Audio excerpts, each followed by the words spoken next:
event on Zoom events before. Each session is being recorded and will be posted on UCR's learning management system. And if you would like closed captions for this session, please click on the Show Closed Caption button at the bottom of the screen.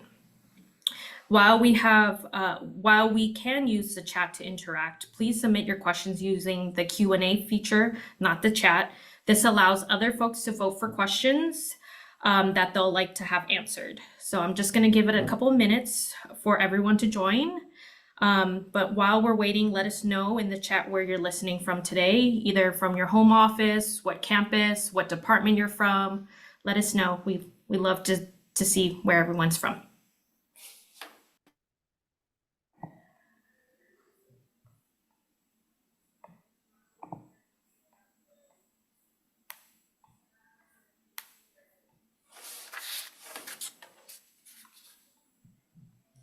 Awesome. A lot of people from home office. I'm jealous. I'm on campus today. Okay, so let's get started with our session. As always, please be mindful of the UCR's principle of community. And I get the pleasure of introducing one of my favorite people at UCR. She's been such an inspiration. I am truly grateful to have her here to speak with us. So I get to introduce Crystal Petrini, who is the Financial and Administrative Officer for the Departments of English and Philosophy at UC Riverside, where she manages financial, administrative, and personnel processes for approximately 50 faculty and 100 doctoral students. As the former president of UC Riverside Staff Assembly during the 2019 and 2020 academic year, Crystal spearheaded various initiatives, including the establishment of the first staff mentor program and the organization of new programs for staff.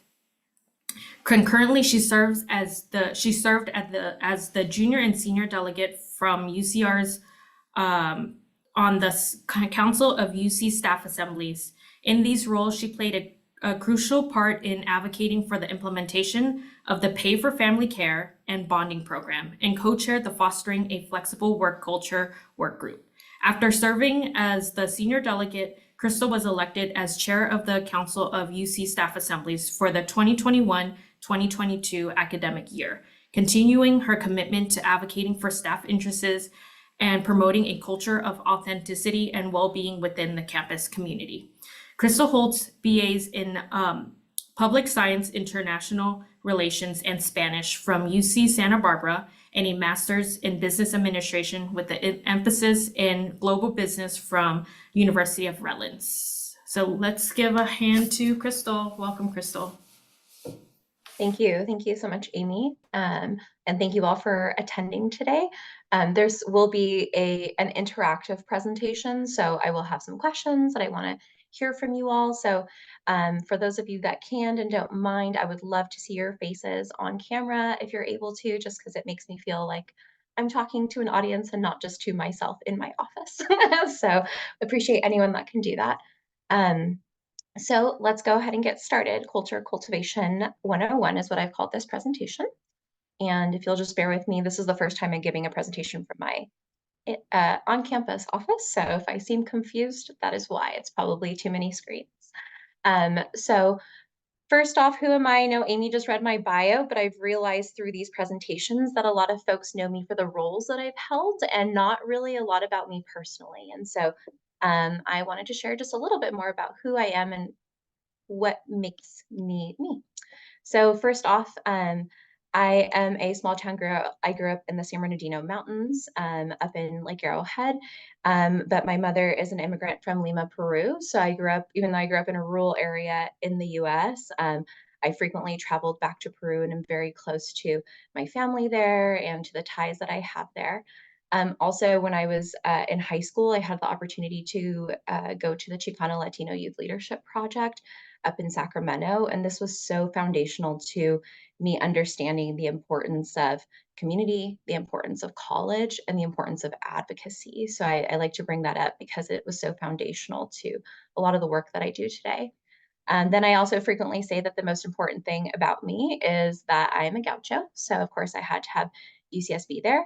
And a lot of that is because I really loved the experiences that I had as a college student. And that's why I work at UC Riverside today. So when I was in college, I was a member of the Baile Folklorico group on campus. I was an RA. I studied abroad in Bologna, Italy, my third year. And so I really took advantage of a lot of the opportunities that UC Life gave me as a student. And that brought me back, like I said, to the work that I do today. And so here's a picture of me when I was the chair of CUCSA and some members of the delegation and leadership team that were there with me. And last but not least, I always include a picture of my husband and children because I would literally not be here today if it weren't for them. So, what's on our agenda today? We're going to talk about what culture is, why it matters, how we're able to cultivate it. Then we'll talk about my own experiences, kind of bring it all together, and then we'll go into a Q&A session. So first, what is culture? Oh, and I see Gauchos, Raíces de mi Tierra was mentioned. Yes, exactly. That's the group that I used to dance with. So, what is culture? I went to the dictionary because there's actually a lot of controversy around what culture, organizational culture means. And so I wanted to use the most common definition that comes from Merriam-Webster. So when I started looking up what culture is, it of course can refer to culture in the way that we normally think about it, right? The customary beliefs, social forms, and material traits of a group, religious, racial, or social, for example. The set of shared attitudes, values, goals, and practices that characterizes an institution or organization. And then I left in this third one because I liked it, an enlightenment and excellence of taste acquired by intellectual and aesthetic training. And even though I think all of these topics apply in some sort of way, we're really going to be focusing on that second definition, which is the shared attitude, values, goals, and practices of an institutional organization. So why do we need to care about culture in the first place? Well, culture impacts all parts of our work life. So, culture is almost like the air that we breathe when we're here at work. It's going to impact our recruitment efforts. People know that you have a good culture, then they're more likely to want to work there. If they know you have a good culture, even if maybe their pay isn't what they want, they're going to want to stay there.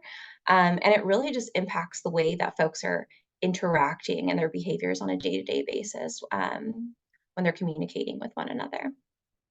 It impacts performance. So when you feel like you are operating in a good culture, you're able to perform your duties of your job more effectively, more efficiently. You're not spending all of this time talking about how horrible people are treating you, which takes away from your actual job and how much you're able to do. It impacts your overall well-being. So, the way you are feeling at work has a lot to do with the kind of culture that you're operating in. And I like to think that, it matters because it gives us some power back in the chaos. Culture is consistently being cultivated. And even though there's so many disagreements on what definition of culture should exist, what there is agreement on is that A, culture does exist, period, in any organization that you're in. And two, culture is constantly changing, which means that we have an opportunity to impact that change and what it looks like. So, how are we cultivating culture? Foundationally, the organization itself has a culture already, and it's usually that visible manifestation of the culture. So at UC, we have blue and gold, we all have our logos, we have our mascots, we have, a very strong visual brand that comes with UC and, a mission of what we're trying to do here, right? So we're trying to educate the next generation of Californians. We're trying to do, cutting edge research, which impacts not only our own communities and our state, but the entire world. And so we have this really strong culture of what it means to be the UC, what it means to be part of what's happening at the UC. And because of that, 94% of UC employees believe in the mission of the University of California. So it makes it a little bit easier because it means that most staff in the system feel like the mission of the university really aligns with our own values. And so because of that, we're really able to value and honor the work that we do. We see the importance in that work. But just because we have this really strong institutional culture to build on, we still have to foster that sort of cultural growth throughout the organization, right? We can't just take it for granted. So, how are some of the ways that we can keep fostering a strong organizational culture? We need to keep communication flowing in all directions. So, not just from the top down, not just from the bottom up, but literally in every direction possible. Once you do that, then you start to implement a culture where people are expected to be asked for their opinions on things. So, when you start, I've heard before, oh, we don't ask people questions because nobody ever has any responses, nobody has any answers, nobody has any solutions. But if you just started asking the questions, people generally aren't going to be safe enough, feel safe enough to speak up or really provide their input. But if you make this a consistent habit where you are consistently asking folks for their feedback, their opinions, their input, then they will expect that and they will be ready the next time that you ask them. You always want to make sure that you're welcoming any new ideas, that you're not putting anything down. Maybe it might not work right now, but we're still welcoming that creativity, welcoming the idea that everyone has a perspective that's worth something. And you want to be respectful of difference of opinion, especially during conflict, especially during hard times. We can agree to disagree, but we can always be respectful and kind when we're doing it. And I put here case study UC Mexis because, I was a UC student. I came here to work at UCR because I loved being a student. But I was having a really hard time kind of putting these two things together, my love for the UC and then the way that I felt like I was being treated and that I was able to create impact on my campus. And when I was able to get a new position, a new opportunity at UC Mexis, which is now called Alianza UCMX. So they've had a brand change since I worked there. But this was the first time that I was able to work in an office where we had different levels of staff. We had Senate and non Senate faculty. And yet, even though everyone had a very different position, a very different level of education, everyone was valued for the work that they did, for the expertise that they brought to the table. And, I just thought, wait a second, if this can happen in a situation where you have faculty and staff and everyone's mixed and everyone's getting along and everyone is valued, then this can be replicated throughout the campus and throughout the system. And that's really where a lot of my service work and staff assembly came from. I saw that this was possible and I wanted to let other folks know it was possible too, as long as folks were willing to make it happen. So we talked about the brand essentially of the UC and how that impacts culture. But now I want to kind of go into an example of what culture looks like on the day-to-day basis for us, right? So let's pretend you get an email, and I'm going to give you two different situations, okay? So we're going to get the first email. Here it is. It's an email from Norm the Naval to Scotty Bear. And the subject is PO mistake. And the email says, Scotty, this COA is wrong. Please advise. And then you can see that there's some screenshots here. Email number 2, same situation, also from Norm the Naval, also about a PO to Scotty Bear. But it says, Dear Scotty, I noticed that the POs in the screenshot below have been charged the wrong chart string. Could you please update the PO to reflect the department's COA? If you have any questions or need additional guidance around COA selection, don't hesitate to reach out. So same ending, same screenshot, everything else, right? But did you have a preference between which email? If you were the person receiving, if you were Scotty Bear, do you have a preference between one of them? Seeing people say 2, of course, right? Because the message was still the same and you're still asking your employee to fix something that they did wrong, right? But in the second email, what you're doing is you're still treating that person like a human being, right? So you're still giving them explanation. You're letting them know, hey, I saw this that was wrong. Can you please update it? And if you need questions or additional support or guidance that I can provide you, reach out to me, right? So even though, it might have taken 5 seconds longer to write this email, and folks could argue that, those 5 seconds longer will make such a big difference on the recipient, on the work that they do, on how they respond the next time there's an error, on how much more careful they're going to be around their work. Whereas if they're receiving responses like the first email, then they're much more likely to be kind of like under duress when they're doing this type of work. Right now, they're worried, they're scared that someone's going to call them on the carpet when they make a mistake. So I just wanted to showcase that to see how much our communication, even something that might seem so small, can generate really different emotional responses in our recipients. And we need to be really careful of the way that we send emails, right? So I'm going to talk a little about the art of the email. Everything we do requires communication. And I would say that even in a post-pandemic environment, our written communication has exploded. So not only do we receive more emails than before, but we receive more Teams messages, Zoom chats, just written communication is happening all the time. So we have to make sure that what we're doing is perpetuating the sort of culture that we want to live in, right? So you need to learn the art of written communication. One, is it clear and concise? Did you get your point made? Are you getting too far into the weeds? Maybe you need to, clear it up.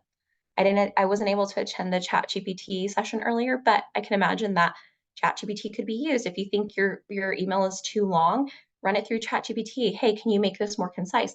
This will help you practice your own writing skills and understand how you can better communicate throughout the organization.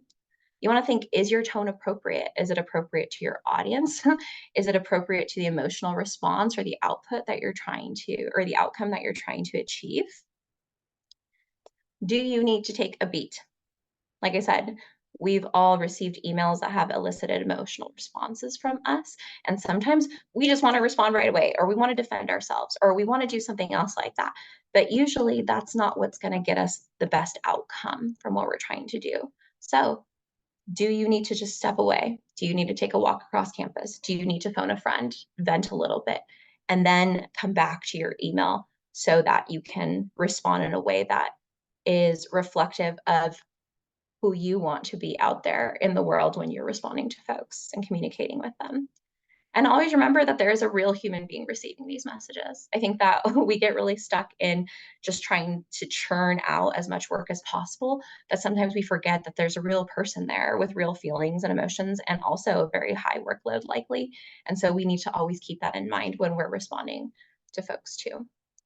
So that kind of touches on this, right? What part do we play when we're communicating an email? And I wanted to highlight, because I highlight email and written communication specifically, because like I said, I think it's so critical nowadays.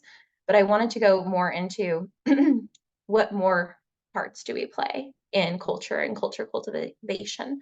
So I want to play a quick little game with you all, and I want you to tell me about your worst coworker ever. I don't want you to tell me their names or their organizations. If you want to take me to drinks later, like, I'm totally down for that. But for this session, just keep it to qualities or behaviors, please. So in the chat, I guess, or if you want to raise your hand and say it out loud, can you tell me some of qualities or behaviors of the worst coworker you have ever had?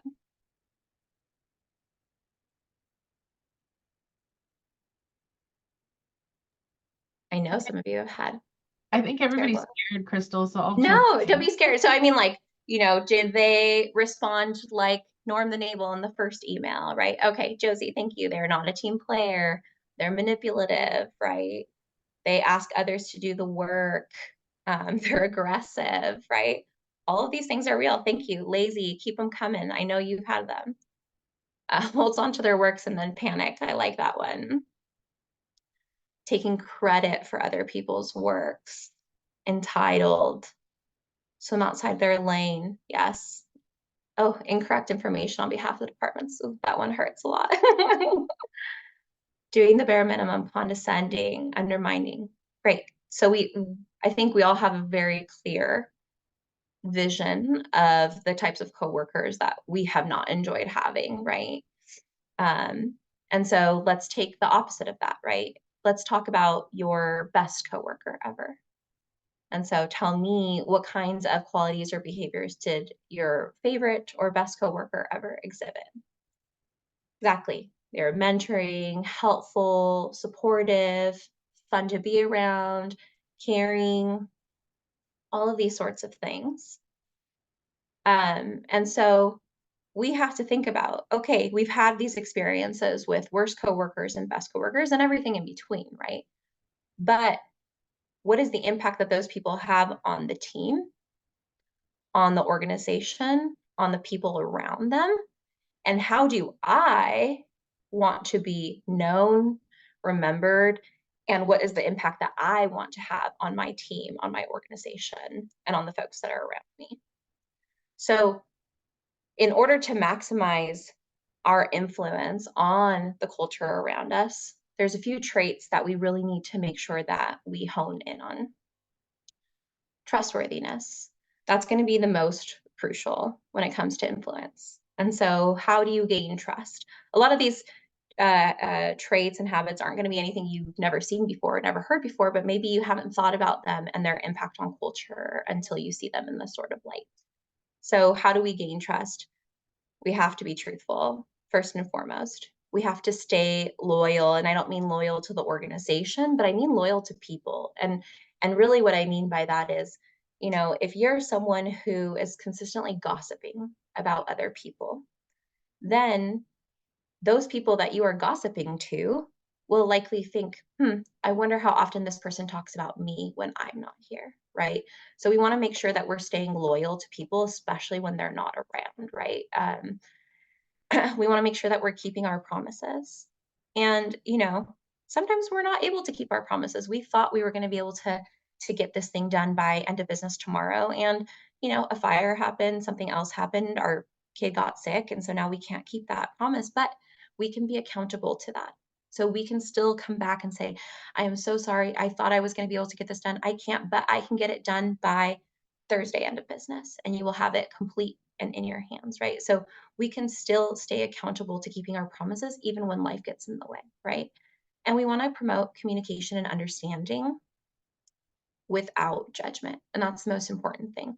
Even if someone comes to you and you're like, that is the craziest thing I have ever heard, right? You still want to promote the communication, the validation, hearing this person without any sort of judgment, because maybe you just don't have the right perspective yet, right? So making sure that you are leaving judgment out of these conversations is going to make you that much more trustworthy to the folks around you.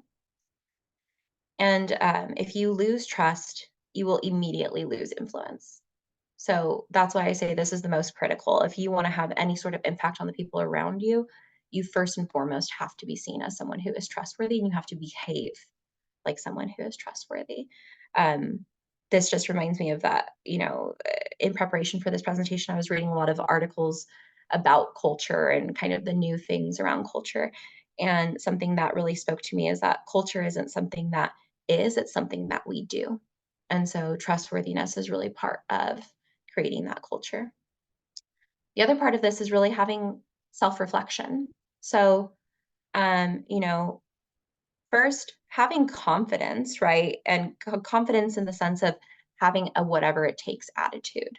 So it's like, okay, even if I don't know, I'm going to do whatever it takes to make these things happen, right? But it takes time to develop that attitude sometimes. And so the way that you could approach developing this is phase one, developing awareness, right? So when I say time to be honest, this is time to be honest with yourself.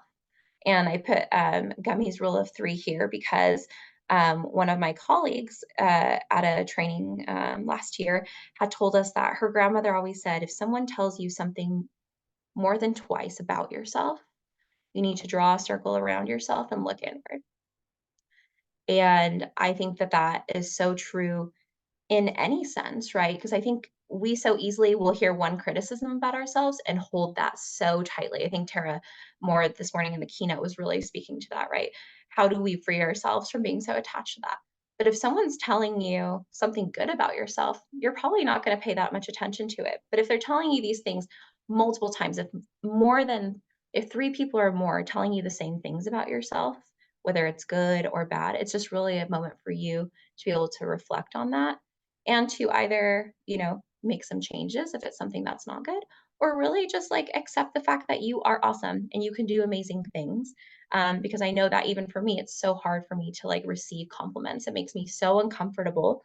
And, but I've tried to really start to lean into like, people keep telling me these things are good about me. I should lean into that and continue to do it.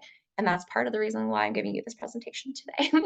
So when you're going through that self-reflection, what are your strengths? And if you don't know what your strengths are, take some assessments. There's so many out there, right? Just to start somewhere, take StrengthsFinder, see, what your top 5 strengths are. Start to really lean into that and be willing to be vulnerable. We are all human people. We are not perfect. None of us is, right? And so being vulnerable and being willing to be wrong and accepting when you're wrong and modeling those things to other people will help you continue to build your influence and cultivate culture. You want to also build your self-confidence. And we could do that by, choosing your battles. So, I am a contrarian and I used to think I was a lawyer. So I love debating. And I would debate everything if I could, if I had the time, but I do not. So I really have to learn to choose my battles. What are the fights that are most important to me? What are the fights that are going to have the biggest impact? Right. And what are the things that I truly need to dedicate my time to that will have such a big difference. If it's something small, then I can just let it go. And that's something that you're learning when you're building your self-confidence too, right? If you're scared, do it anyway. And this is something that I typically tell people if they're like, what's your best leadership advice? I say, if you're scared, do it anyway, because I will tell you that in so many of the situations where folks have seen me publicly speaking to the regions, giving presentations in front of staff assembly, I am so terrified. Even in this moment, I tend to black out in these sort of situations because my stress levels are so high that it's likely I won't even remember half of the things I say 2 hours after this presentation. But I do it anyway because I think these things are important. I think speaking in front of the regents and telling them about staff at UCR and how amazing they are, staff at the UC and how amazing they are, all of those things are so important. So regardless of how terrified I am, I know that if I'm staying true to my values and I'm staying true to what the bigger goals and pictures are, then I should do it anyway. And then you also want to be humble. So even though you're leaning into your strengths and you're like, yeah, I am this awesome person that people keep telling me I am. You always want to make sure you're tailoring that with some humility because nobody likes someone that's, not humble at all. Humility is still important when you're in these leadership positions, when you're trying to build influence, because again, that willingness to be wrong, that willingness to be vulnerable, and that willingness to have acceptance about things that might not be so great is part of that humility and learning. And 3, I added this, how are you building your team's confidence? Because I think that, if there are folks around you or if you supervise folks, do they know what their tools are? Do they know what their guardrails are? So, for example, when I used to work in hospitality, this could look like all the front desk agents knew that they could offer a bottle of wine, breakfast tickets, drink tickets to customers who were having difficult situations. Their room wasn't ready on time. When they got to the room, maybe they found a spider in it. That's a real story. Things like that, right? But what it does is that once your team knows what their guardrails are, what they're empowered to do without asking for permission, they're able to be so much more effective at their jobs and at doing the things that you want them to do, right? Whether that's giving exceptional customer service or just being able to be more confident in what they do. And so, what that could look like on our campus is, for example, you could have transactors where you say, okay, anything that is needed for the department that's under $100, like go ahead and buy it. You don't need my permission up front to do that, right? Because I trust that you're going to do the things that are important and that are needed for the department. And anything that's over that, then let's have a conversation about that, right? But anything that's $100 is not worth either of us having to go through some extra approval process when there's already so many. So what are your team's tools and what are their guardrails? And then, supporting peers and sharing knowledge through continuous process improvement, I think is so critical to building culture. Um, you start first with the foundational understanding that everyone has worth and that each of us are an important piece of the puzzle, that each of us comes with different perspectives that hold value, right? And like kind of like what we talked about earlier, the communication piece, communication in all the ways that we can think of, knowing and tailoring to your audience is so critical when you're communicating with so many different types of people.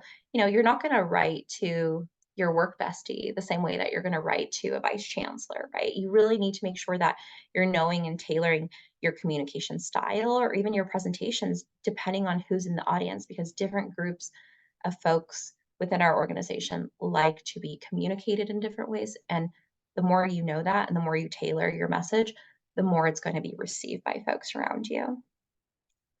And trust others to do the right thing and let them grow through their mistakes. So I know that it's really hard, especially for like a type A personality like myself, to relinquish some of the power in the work and trust that others are going to do the right thing around you. And even if they don't, even if they fall short, even if, they've done the right thing, but it still didn't work out in the end, that's still a growth opportunity for them. And letting folks grow through their mistakes and supporting them as they grow through their mistakes is also part of, creating a psychologically safe work environment where folks know, okay, I made a mistake, but I'm not going to be written up because of it, right? We're going to grow and we're going to make sure it doesn't happen again, but we're going to use this moment as an opportunity for growth. We're going to be forgiving and show patience, like I said, through all of that, through those mistakes, through the outcomes that are messier or not ideal. And we need to have a growth mindset. So not only, with the folks around us, but ourselves. How are we improving ourselves? How are we growing ourselves? What are we reading? What trainings are we attending? And I know time is very limited these days. So, I am usually running around like a chicken with my head cut off during the workday. So I don't attend as many trainings as I would like to. And, or outside of my work that I would like to, but I listen to audiobooks, right? Because I have two little kids at home and reading a book is a luxury I do not have. So on my ways that I come to campus a couple days a week, I listen to different audiobooks about leadership, about bettering myself. I started Atomic Habits by James Clear this morning because I've heard so many amazing things about it. So what are the things that you're doing to improve yourself as a human being on this planet? Not just as an employee of the UC, right? But you as a person, how are you adding value to your own life every day? Courage. We're always going to deal with difficult situations or people. That's just life, right? In your personal life, in your professional life, not everything's always going to be easy peasy like we hope it would be. So we need to have courage in order to deal with these difficult situations and people. And, I used to work in housing, and I used to evict students as part of my job. Yes, I am a monster. I mean, people, I think they usually get shocked that the university evicts people and that I would be someone that would be engaged in that sort of process. But I think I'm actually very grateful for those experiences because it really honed my skills on how to have difficult conversations with people, to have conversations with students who feel like they're at the end of their rope. They've been dismissed from the campus. They have some sort of financial thing that's going on that they can't afford their rent, right? What do you do in these sort of situations where you feel like you've been backed against the wall and there's no end in sight? And so a lot of my conversations around these students would be like, hey, you know, I understand that you don't want to tell your parents you've been academically dismissed, for millions of reasons. But I can tell you that in 3 years, when they expect to come to your graduation and you're not graduating, they're going to find out and they're going to be much angrier then.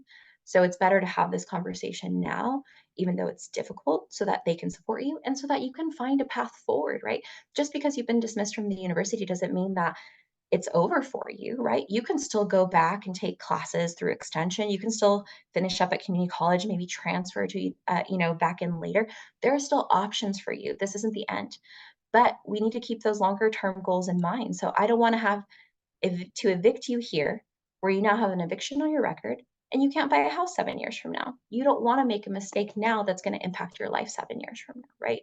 So having those experiences and understanding how do you talk to people who are in really critical situations, but still integrate some sort of sense of hope and opportunity for the future, right? And I think that that's something that through that experience I've been able to do in so many other difficult situations in life.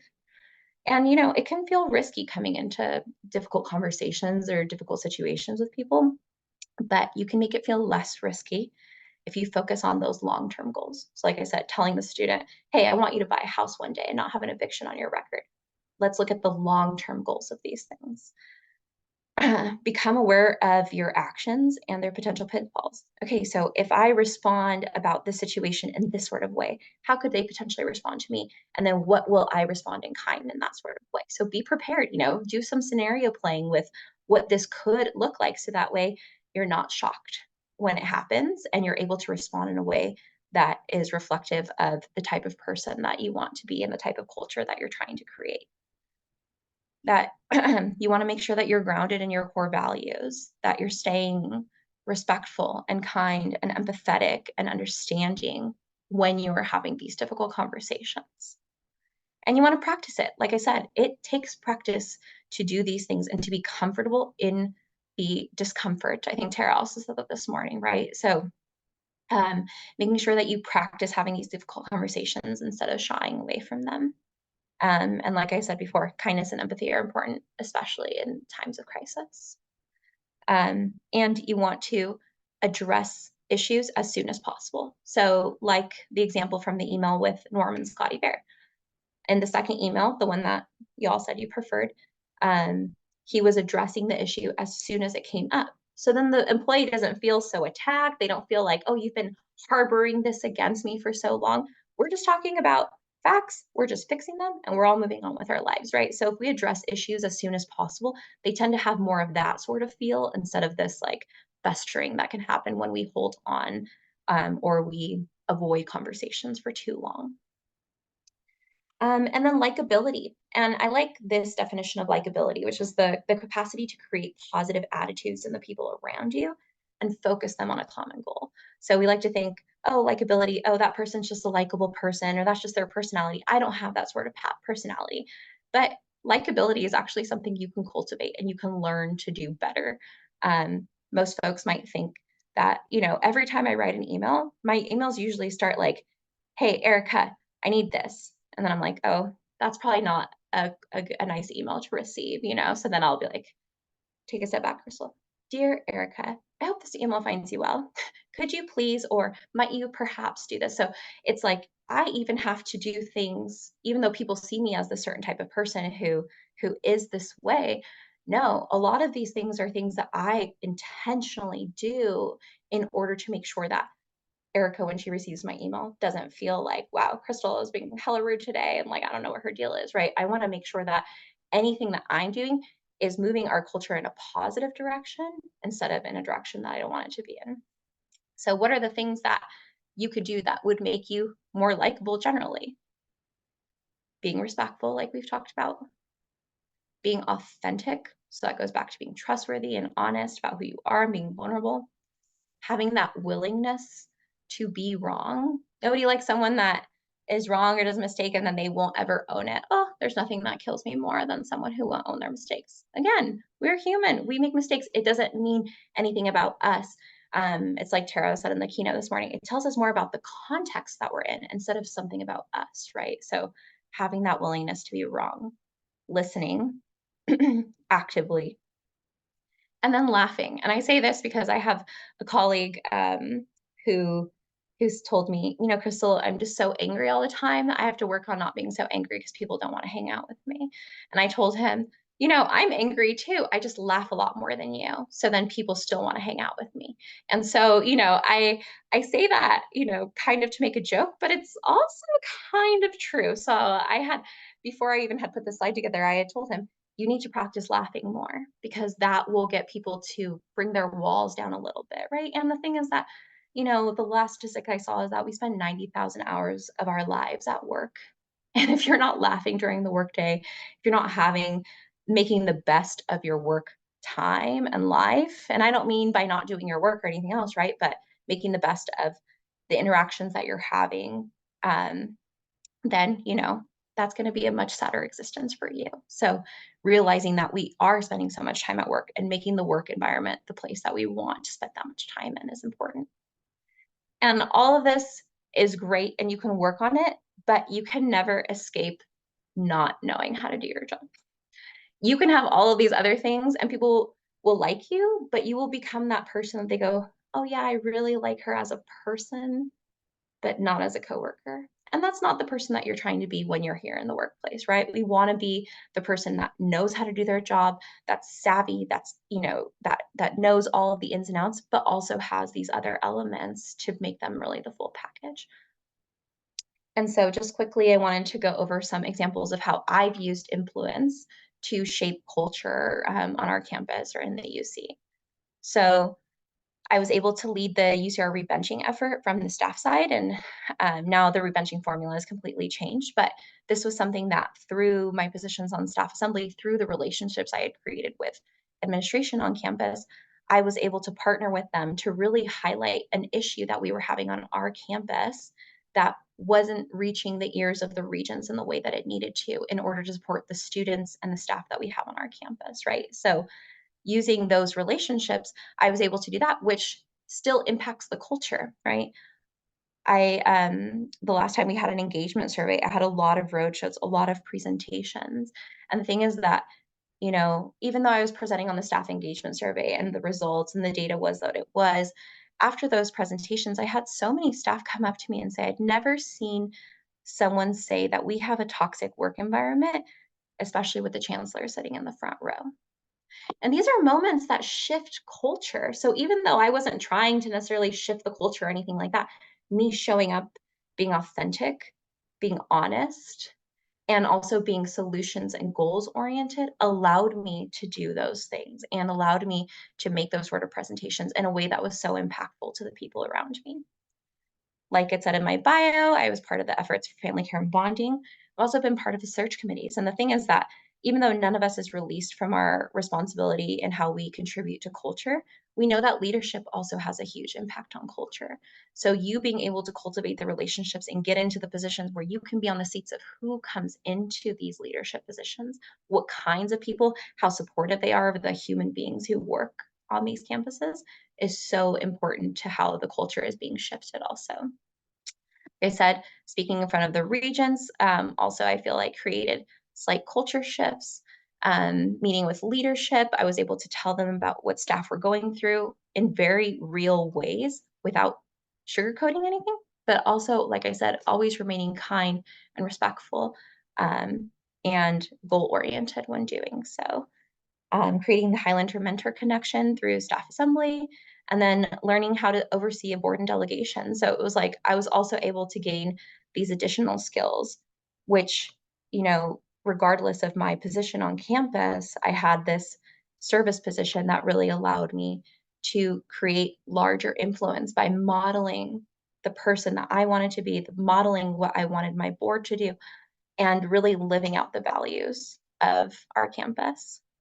And I think that, working on process improvement at all levels of the organization really helped me get there. In any team that I've ever been a part of, regardless of what my job or position was on that team, I'm always looking at how we can make our work better, more efficient, more effective, easier, and make more sense, right? And you can do that from anything because everything that we do as staff usually has a process. And usually that process hasn't been updated in a long time. So we have the opportunity to weigh in, to start to shift. And when we make these small wins and these small shifts in organizations, it really lets people know and see and believe that there is an opportunity to shift the culture. And it just takes all of us to be willing to do that.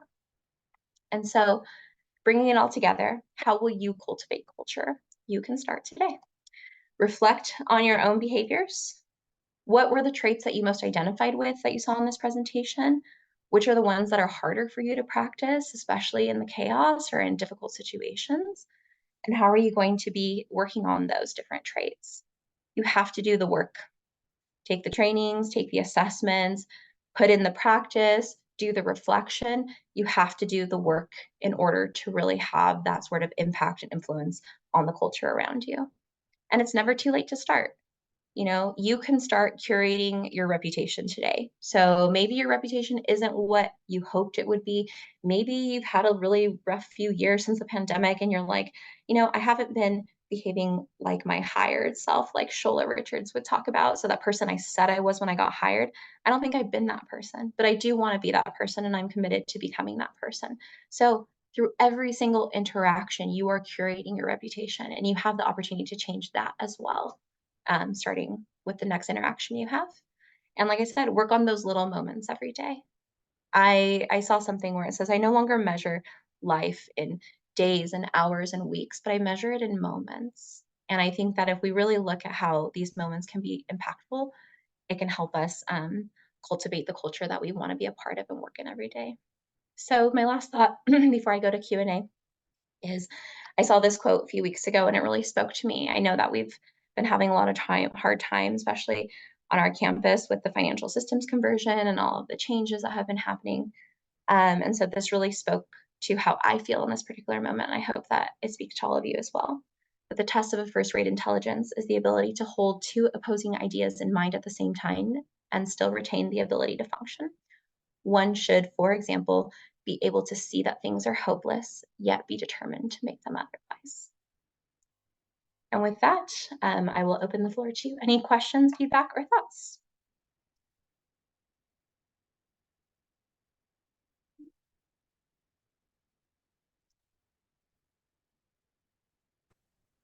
Crystal, I have a question. Yes.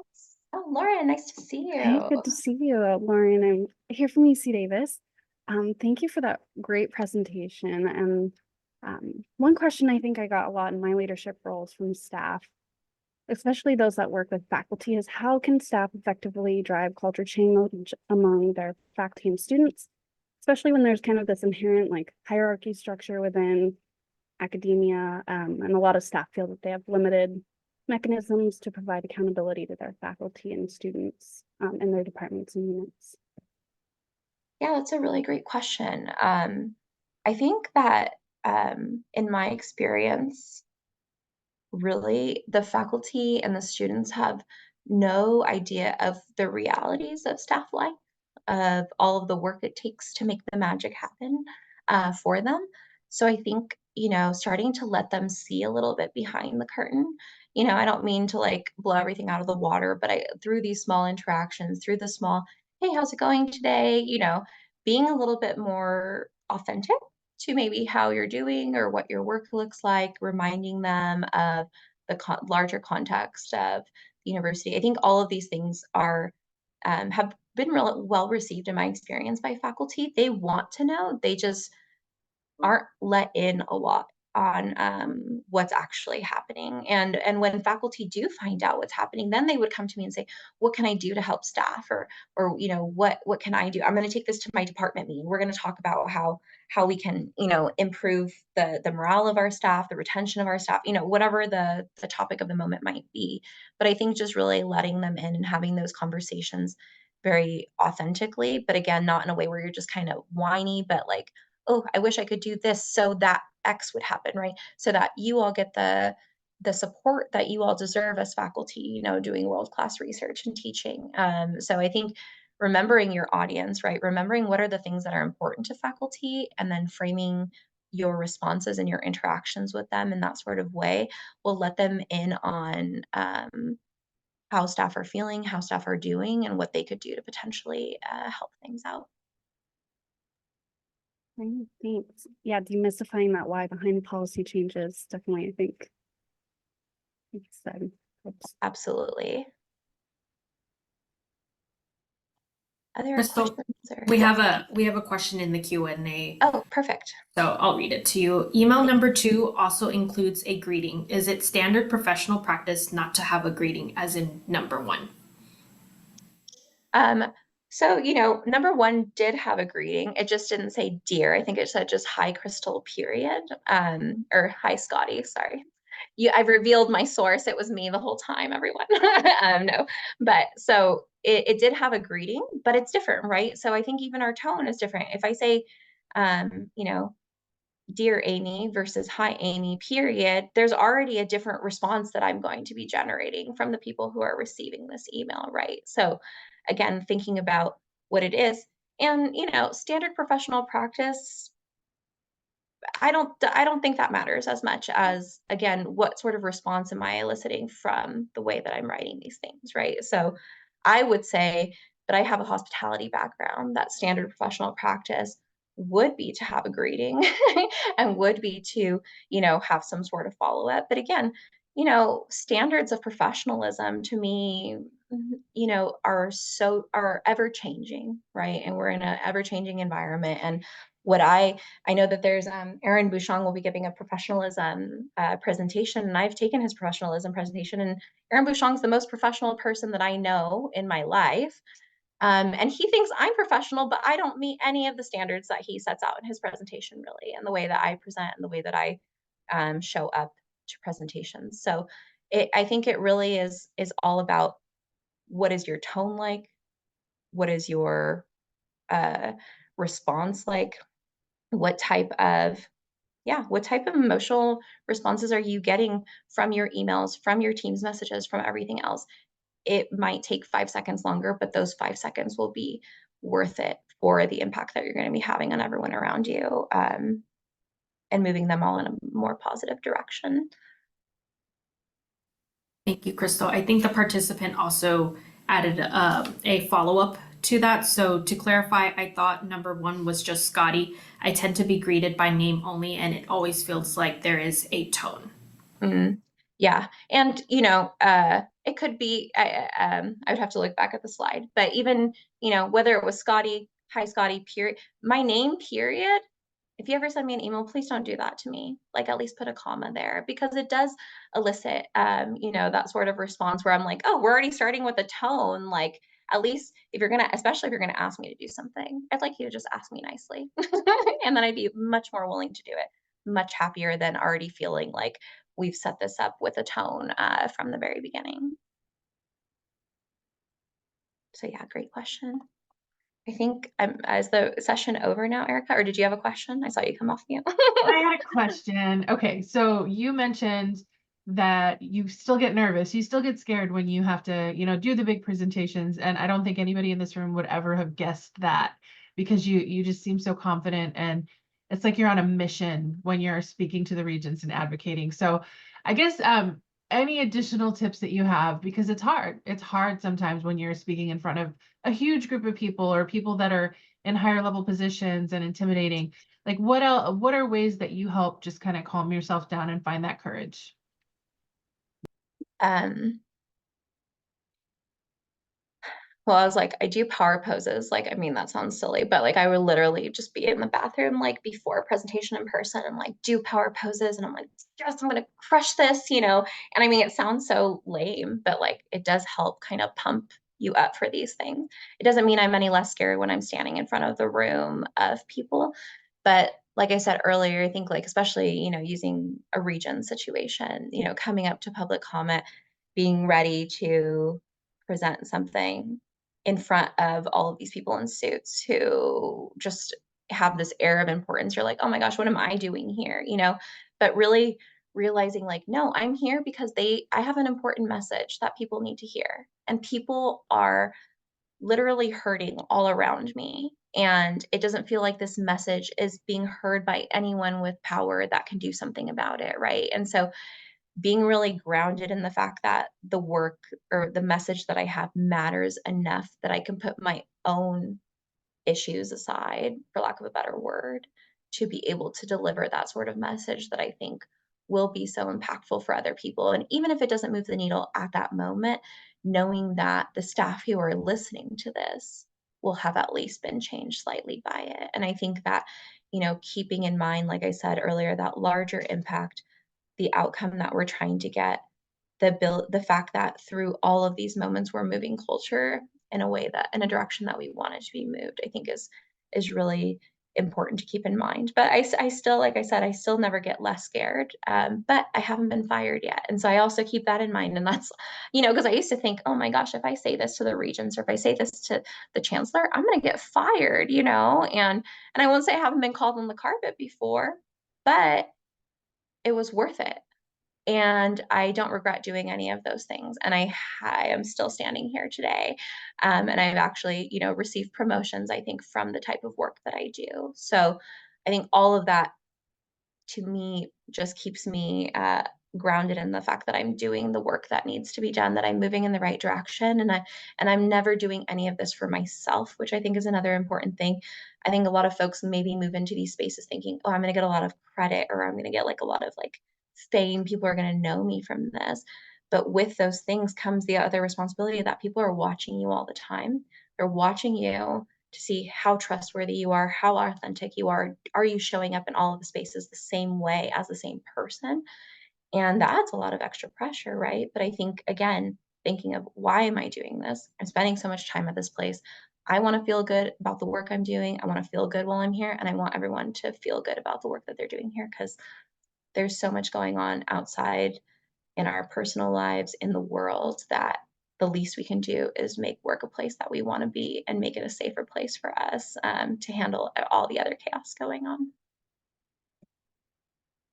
Okay, really quick before I pass it to Amy to close us out, I just have to point out these weren't just words from Crystal. I'm looking around the room, I see members of her team here, and Crystal's team is probably one of the longest standing teams that we have, because I truly believe they enjoy working with her and they enjoy having her as a leader. So I think that speaks really strongly to the culture that she has in her department. So I just wanted to share that with those that don't see her department. So thank you, Crystal, and thank you for the presentation. And I will pass it off to Amy and put myself back on mute. Sorry. Well, thank you, everyone. Thank you for joining us today. I learned a lot, and Crystal, you're truly an inspiration to all of us. So I am happy to be able to listen in on this session. But as you know, our goal is to keep UCR Staff Conference 100% free to attend. And we couldn't do it without our generous support of our sponsors. So UCR Staff Assembly, LEAD, UCR Human Resources, Employee and Organizational Development, as well as Schools First Credit Union. And as a reminder, the conference will be uploaded to UCR's learning management system in the following weeks. We also have our first in-person closing session that takes place tomorrow at 2 p.m. So if you have not RSVP, please do so on the conference website. We also have lead nominations for the executive board coming up, as well as staff assembly elections. So feel free to check that out, vote. Also, please sign up for our EOD listservs. Thank you, everyone, for attending. Thank you, everyone. Hope you have a good rest of the day and enjoy the rest of the staff conference. Thanks for being here.